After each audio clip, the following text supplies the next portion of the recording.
তাদের নাম পৃথিবীর বুকে এখন অস্তিত্বহীন। তারা যে কেউ ছিল এটাই তো এখন মনে করে না কেউ। ভাত বানানোর কাজটা তো আপনাদের ভাইয়াই করে, সেটা সবাই জানেন। আগেও যারা আমার ভিডিও দেখেছেন, তো আঠা হয়ে যায়, আমি কিন্তু সেই রাইসটা আর খেতেই পারি না। একে শুধু আলোর ঝলকানি, আতশবাজির শব্দ। নতুন বছরকে সবাই এভাবে আলোর ঝলকানি দিয়ে বরণ করে নিচ্ছে। আসসালামু আলাইকুম everyone, welcome to my new video. ব্যস্ততার কারণে কোনো লং ভিডিও আপনাদের সাথে শেয়ার করতে পারছি না। অনেকগুলো লং ভিডিও পেন্ডিং পড়ে গিয়েছে। এডিটিং আর ভয়েস দেওয়ার সময় একেবারেই বের করতে পারছি না দেখে সেগুলো শেয়ারও করতে পারছি না। এটা ছিল 2024 সালের শেষ দিন। জীবন থেকে একটা একটা করে বছর এভাবেই পার হয়ে যাচ্ছে।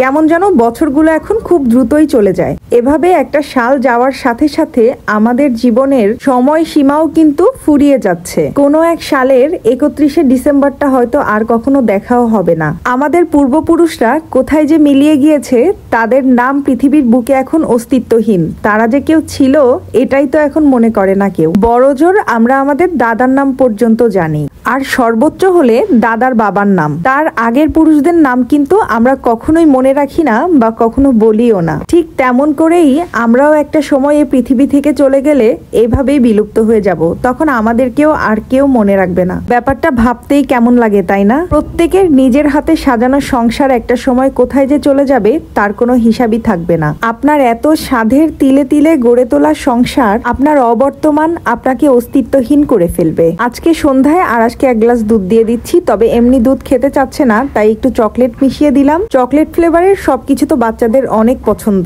এমনিতে কোনো কিছু খেতে চায় না, তবে চকলেট মিশানো দুধ খেতে বাহানাটা একটু কমই করে। আজকে আমি রান্না করেছি বিরিয়ানি। আজকে আমার বাবার বাড়ির সবাই মিলে পিকনিক করছে, ভাই বোনেরা আরো আশেপাশে যারা আছে, এখানেও অনেকে পিকনিক করছে, আর আমরা ঘরের ভিতরেই নিজেরাই পিকনিক করছি। মাশাল্লাহ, বিফ পাক্কি বিরিয়ানি আমি বেশ ভালোই রান্না করি। আজ পর্যন্ত যারা আমার হাতের বিরিয়ানি খেয়েছে সবাই অনেক পছন্দ করেছে, আলহামদুলিল্লাহ। আর এরকম মজাদার বিরিয়ানির সাথে এরকম ঝাল ঝাল সালাদ না হলে তো চলবেই না। সালাদ বানানোর কাজটা তো আপনাদের ভাইয়াই করে, সেটা সবাই জানেন। আগেও যারা আমার ভিডিও দেখেছেন, কারণ এটাই কাঁচামরিচ আছে আর আমি কাঁচামরিচ এভাবে মাখাতে পারি না। এখন ডিনার টাইম হয়ে গিয়েছে, তাই আমরা এখন খেয়ে নিব, তাই খাবারগুলো রেডি করছিলাম। শীতকালে সালাদ খেতে যে কি মজা! এরকম সালাদ যদি থাকে তাহলে শুধু বিরিয়ানি আর পোলাওয়ের প্রয়োজন হয় না, যে কোনো খাবার দিয়ে এই সালাদটা খাওয়া যায়। বিরিয়ানিটা কিন্তু খেতে মাশাল্লাহ অনেক মজা হয়েছিল। আর আজকে আমি নতুন আলু দিয়েই বিরিয়ানি রান্না করেছি, এই যে নতুন আস্তে আস্তে আলু দিয়ে। আর রাইসটাও কিন্তু যথেষ্ট ঝরঝরা হয়েছিল। আমার কাছে ভাত আইটেম সবসময় ঝরঝরাই ভালো লাগে।